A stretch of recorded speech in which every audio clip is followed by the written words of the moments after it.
Bismillahirrahmanirrahim. Assalamualaikum warahmatullahi wabarakatuh.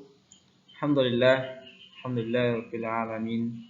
Salatu wassalamu ala asyrafil anbiya'i wal mursalin wa ala alihi wa sahbihi wa man tabi'in bi ihsanin ila yaumiddin. Amma ba'd.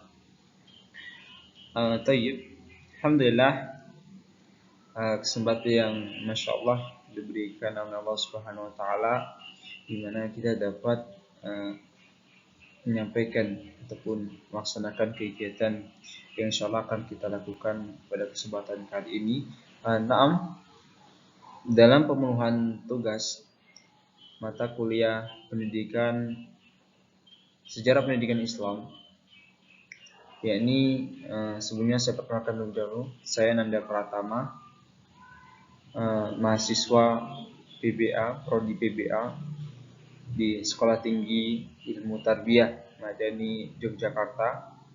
Sekarang berjalan semester 3. Dan insya Allah pada kesempatan ini saya akan menyampaikan dengan tema, dengan judul yang sudah disampaikan, yang sudah ditentukan oleh pihak dosen dan mahasiswa. Ya, ini sesuai dengan gambar slide yang terpapar ya di hadapan teman-teman semua, yakni pendidikan Islam di masa Rasulullah SAW dan para sahabatnya dan para sahabat, oleh Nanda Pratama NIM 211.372.0.010. Ini biodata singkat. Nama Nanda Pratama dari prodi PBA, dosen mata kuliah Ustadz Sarwadi MPD hafizahullah taala, mata kuliah yakni sejarah pendidikan Islam, kampus Sekolah Tinggi Tarbiyah Madani Yogyakarta. Baik, sebelum memulai daripada pembahasan dan topik yang akan saya sampaikan, jadi di sini ada pendahuluan di slide pertama ini yang bisa teman-teman lihat ada latar belakang. Jadi mungkin nanti bisa teman-teman baca secara jelas, secara mandiri dan teliti. Sekarang penulis hanya menyampaikan secara garis besarnya saja. Yakni dalam sejarah pendidikan Islam sebagai suatu sistem dari sistem pendidikan pada umumnya baru dikenal sesudah diutusnya Nabi Muhammad SAW sebagai Rasul. Sejarah pendidikan Islam mengacu kepada pendidikan Islam. Karena itu, sistem pendidikan Islam menciptakan perbedaan yang mendasar dengan sistem pendidikan pada umumnya, yakni modern, baik dari timur maupun dari barat.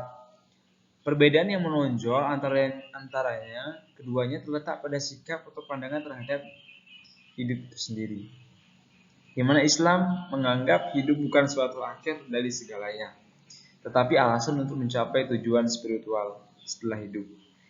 Sedangkan dalam pandangan barat, dari teman-teman barat, jadi kenikmatan menjadi tujuan akhir hidup yang didukung oleh materi yang bercukupan. Jadi ini penulis ambil dari Bung Suwito dan Fauzan, yakni dari Jurnal Sejarah Sosial Pendidikan Islam cetakan kedua. Dan di slide selanjutnya, di poin selanjutnya bisa teman-teman baca, yakni berbicara tentang sejarah pendidikan Islam. Pada hakikatnya tidak terlepas dari sejarah Islam. Seorang pakar ahli budaya dan sejarah membagi sejarah Islam dalam 3 periode, yaitu periode klasik, pertengahan, dan modern. Kemudian perinciannya dapat dibagi menjadi 5 masa, yaitu masa hidupnya Nabi Muhammad SAW, ini pada tahun 571 sampai 632 Masehi. Kedua, masa Khulafaur Rasyidin dari tahun 632 Masehi sampai 661 Masehi. Keempat, ada masa Abbasiyah di Baghdad. Di mana Baghdad? Irak ya, apa di mana? Tahun 750 sampai 1250 Masehi. Dan yang kelima, masa runtuhnya kekuasaan kekhalifahan di Baghdad tahun 1250 Masehi hingga sekarang, sampai sekarang. Nah, lanjut. Nah, di sini ada beberapa poin yang nantinya akan penulis bahas. Dan dari poin ini, dari penulis perlu penulis sampaikan, yakni penulis hanya mengambil sampel dan referensi yang dibilang sedikit ya, karena cuman ada 4 poin. Bahkan sebenarnya kalau kita bahas sejarah itu, kalau dosen saya menyampaikan sejarah itu luas, bahkan dari 1 pekan aja membahas sejarah itu tidak akan selesai, ibarat katanya.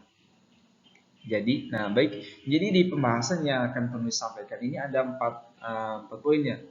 Ada 4 poin, bisa di teman-temannya di slide yang ini. Jadi pertama, pelaksanakan pendidikan Islam di kota Mekah, di kota Mekah Al-Mukarramah, di mana di Arab Saudi ya, bukan di Indonesia. Jadi yang kedua, pelaksanakan pendidikan Islam di Madinah Al-Munawwarah. Ketiga, pendidikan Islam pada masa Abu Bakar As-Siddiq tahun 11 sampai 13 Hijriah atau 631 Masehi sampai 634 Masehi. Keempat, pendidikan Islam pada masa sahabat Umar bin Khattab dari tahun 13 sampai 23 Hijriah atau 634 sampai 644 Masehi. Nah, ini jadi jaraknya antara sahabat Abu Bakar dengan sahabat Umar ini ada jaraknya. Iya, ada. Baik, lanjut. Nah, di slide selanjutnya, poin pertama tadi yakni melaksanakan pendidikan Islam di Mekah Al-Mukarramah. Nah, di sini sudah penulis rinci secara singkat, dan nanti di slide selanjutnya ini mana?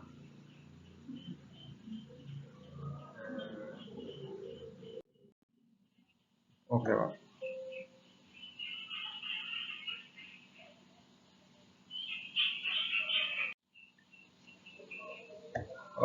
Maaf, agak terlewat ya, Pak.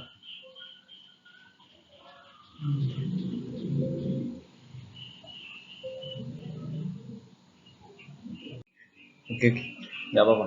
Jadi sebelum slide ini slide ke-7 ya, maaf ada kendala sedikit. Jadi di slide selanjutnya yang ke-6, jadi ini yang ke-7. Jadi nanti ada slide sebelumnya ini slide ke-6 tadi kelewat, nggak tahu juga ini kenapa. Nggak apa-apa. Jadi nanti bisa di lain waktu. Jadi di sebelumnya ini sudah perlu sampaikan. Di sini ini terakhir ini agak kesimpulan sih daripada Islam di kota Makkah. Jadi Rasulullah Shallallahu Alaihi Wasallam melaksanakan pendidikan Islam di Makkah Al-Mukarramah ini secara bertahap, sesuai dengan tahapan dakwah yang dilakukan beliau dan dibantu oleh para sahabat, insya Allah. Nah, poin kedua, pelaksanaan pendidikan Islam di Madinah Al-Munawwarah. Nah, di sini sudah penulis sampaikan ada pendapat daripada Bung Suhairini. Kemudian sudah bisa teman-teman baca. Baik, lanjut. Nah, ini penjelasan itu tadi ya. Jadi pendidikan pertama yang dilakukan Nabi SAW di Madinah Al-Munawwarah. Nah, di Madinah Al-Munawwarah. Jadi tadi sudah kita bahas di kota Mekah. Dan selanjutnya ini yang kedua ya, ini sesuai dengan pembahasan tadi, yakni di kota Madinah. Ialah memperkuat persatuan kaum muslimin dan mengikis habis-habisan sisa-sisa permusuhan dan persukuan. Jadi di kota Madinah ini dulu di zamannya banyak sekali ya suku-suku yang ibaratnya itu masih sering bermusuhan. Jadi tujuan daripada dakwahnya Rasulullah SAW dan para sahabat untuk memperkembangkan Islam, yakni dengan adanya tujuan, yakni memperkuat persatuan kaum muslimin di kala itu. Dengan lahirnya persaudaraan itu bertambah kokoh persatuan kaum muslimin, yang mana materi pendidikan di Madinah lebih luas daripada periode Mekah. Nah, tadi sebelum slide yang agak terlewat tadi, jadi ada pembahasannya. Ada pembahasan materi yang pendidikan di kota Mekah. Nah, di sini alhamdulillah berjalan lancar, yakni disampaikan juga. Jadi materi pendidikan di Madinah lebih luas daripada periode Mekah sebelumnya yang di sebelum tadi ya. Jadi meliputi akidah, ibadah, muamalah, dan pendidikan jasmani seperti berkuda, memanah atau renang dan olahraga lainnya. Tujuan utama pendidikan di Madinah mengarah kepada pembentukan masyarakat Islam dengan asas pembinaannya adalah persaudaraan, persatuan, toleransi, tolong menolong dan musyawarah. Tabarullah. Insyaallah ya. Poin ketiga, pendidikan Islam pada masa sahabat Abu Bakar As-Siddiq. Pada tahun berapa? Pada tahun 11 sampai 13 Hijriah atau bertepatan dengan 631 sampai 634 Masehi. Jadi Abu Bakar, ini perlu sampaikan beliau ya profilnya. Yakni Abu Bakar adalah khalifah Islam pertama yang dilantik oleh seluruh komunitas muslim sepeninggal Nabi Muhammad SAW. Ia berasal dari kalangan bangsa Mekah yang kaya raya dan sebagai orang kedua yang memeluk Islam setelah Khadijah radhiyallahu anha. Bisa teman-teman lanjutkan nanti ini.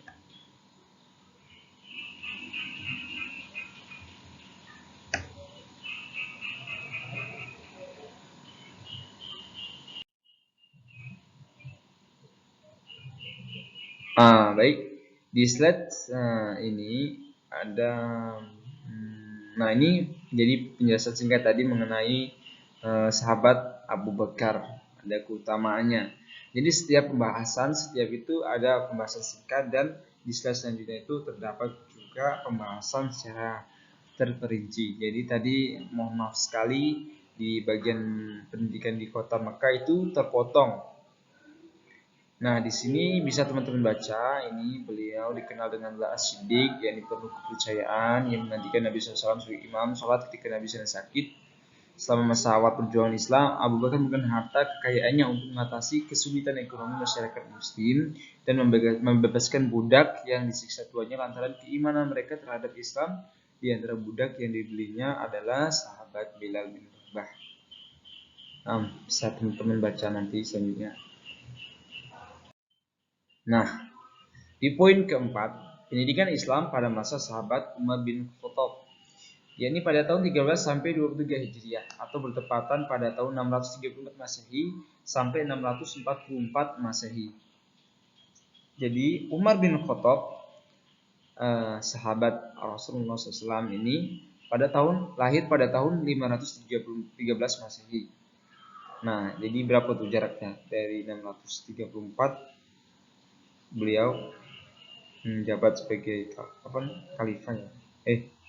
Pada masa sahabat Umar tahun 94 sampai bisa teman-teman itu nanti.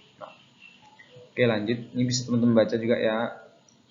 Pada masa beliau dari sebuah keluarga Quraisy, ia semula dipanggil dengan gelar Abu Hafsah.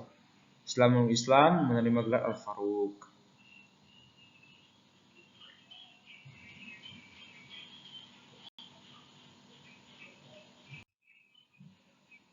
Nah, di slide selanjutnya, di sini ada beberapa poin terperinci yang sudah penulis lakukan penelitian mengenai bagian di pendidikan pada masa sahabat Umar bin Khattab.